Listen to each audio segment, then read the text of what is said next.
نحمده ونصلي ونسلم على رسوله الكريم اما بعد فاعوذ باللہ من الشیطان الرجیم بسم اللہ الرحمن الرحیم۔ آج میں آپ سب حضرات کے لیے ایک نماز کی فضیلت کے متعلق ایک حدیث لایا ہوں، جس کو بیان کر کے آپ سب حضرات سے اجازت چاہوں گا۔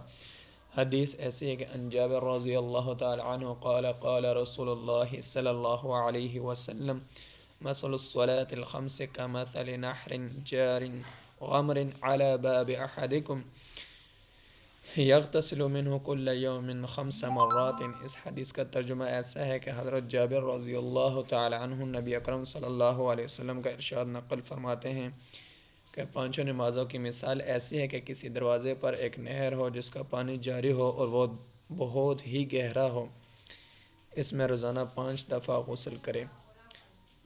یہ حدیث مسلم شریف کی کتاب میں کتاب الصلاۃ اور مضمون کا نام ہے باب المشی الی الصلاۃ، اور حدیث نمبر ہے کہ 1521۔ جو کچھ کہا سنا سب سے پہلے مجھے، بعد میں آپ حضرات کو عمل کرنے کی توفیق عطا فرمائے۔ وما علینا الا البلاغ المبین۔